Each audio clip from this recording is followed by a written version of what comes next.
Welcome to Prabhat news. Prakasam జిల్లాలో DWAMA ఆధ్వర్యంలో జలధార జలహారతి కార్యక్రమాలు ముమ్మరంగా సాగుతున్నాయి. అన్ని నియోజకవర్గాల్లో ఈ కార్యక్రమాలను DWMA project director Joseph Kumar ఆధ్వర్యంలో ప్రతిష్టాత్మకంగా తీసుకొని నిర్వహిస్తున్నారు.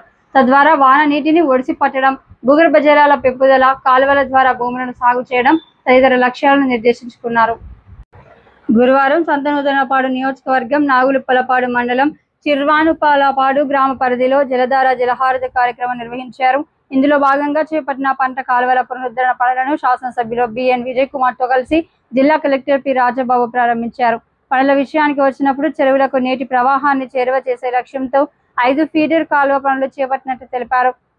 వీటిలో ఎస్సీ కాలనీ, ఓసీ కాలనీ చెరువులకు సంబంధించి పనులను ఉపాధి హామీ ద్వారా చేపట్టడం జరిగిందని ప్రాజెక్టు డైరెక్టర్ జోసెఫ్ కుమార్ వివరించారు. మిగిలిన 3 లీడర్ కాలువ పనులకు సంబంధించి దట్టమైన చెట్లు ఉన్నందున ఆ పనులు చేపట్టడం సాధ్యం కాలేదు. వల్లెపు బాగు నుండి గుండ్లంకమ్మ వరకు, కనపర్తి తిరుమలరావు పొలం నుండి రైల్వే గేట్ వరకు, ఉప్పలపాడు చప్టా నుండి ఎస్సీ కాలనీ పొలం వరకు పనులను చేపట్టడం జరుగుతుందని చెప్పారు. ఈ పనుల వలన బహుళ ప్రయోజనాలు చేకూరనున్నట్లు జోసెఫ్ కుమార్ వివరించారు.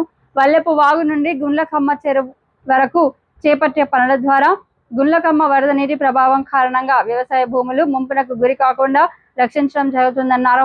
కనపర్తి తిరుమలరావు పొలం నుండి రైల్వే గేట్ వరకు ఉన్న కాలువను పునరుద్ధరించడం ద్వారా ఉప్పలపాడులోని రామన్న చెరువులో వర్షపాతం నిలుపుకునే అవకాశం ఉందన్నారు.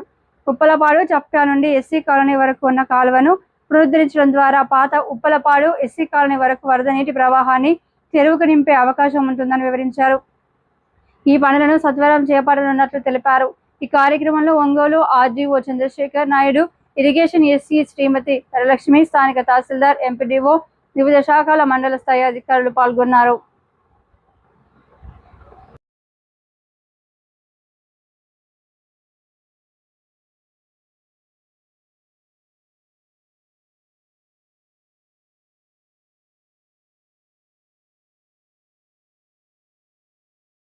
ప్రోగ్రాంలో భాగంగా ఈరోజు ఈ గ్రామంలో అతి ముఖ్యమైనటువంటి ఛానల్ సుమారు 4 గ్రామాలకి కలిపి తర్వాత కొన్ని మేజర్ ట్యాంక్స్ని కూడా కలుపుకుంటూ పోతున్నటువంటి ఒక ఛానల్ని క్లియర్ చేయడం జరిగింది.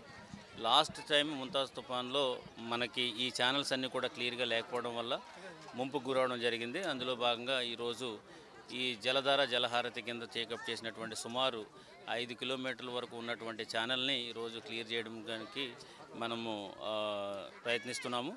అందులో ఎక్కువగా చాలా కాలం వరకు కూడా ఈ ఛానల్ అంతా కూడా ఈ చిల్ల చెట్లతో, తుమ్మ చెట్లతో నిండిపోయి ఉన్నది. ఈ నరేగా వర్క్స్ ఏదైతే ఉన్నాయో అవి చేయడానికి వీలు లేకుండా ఉన్న సందర్భంలో గౌరవ ఎమ్మెల్యే గారు ముందుకు వచ్చి ఈ ఆళ్ళ నాగార్జున గారు వారి యొక్క సారథ్యంలో ఎమ్మెల్యే గారి యొక్క ఆదేశాల మేరకు ఇక్కడ చిల్ల చెట్లు తొలగించడానికి సుమారు 2 జేసీబీలు ఇక్కడ అరేంజ్ చేశారు.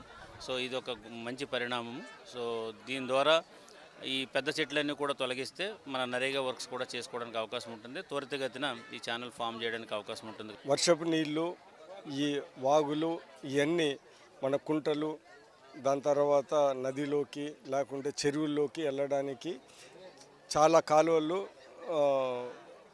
పుడిపోయి ఉన్నాయి. చెట్లు గిట్లు ఇవన్నీ మొలుచున్నాయి. ఇవన్నీ తీస్తే ఈ చెరువులకి, కుంటలకి వెళితే నీరు అక్కడ చెరువులలో చేరి గ్రౌండ్ లెవెల్ వాటర్ పెరిగి చంద్రబాబు నాయుడు ముఖ్యమంత్రి గారు చెప్పినట్టు 3 నుంచి 5 మీటర్ల లోపల మన గ్రౌండ్ లెవెల్ వాటర్ ఉండాలనే ఉద్దేశంతో ఈ కార్యక్రమం చేస్తూ ఉన్నారు.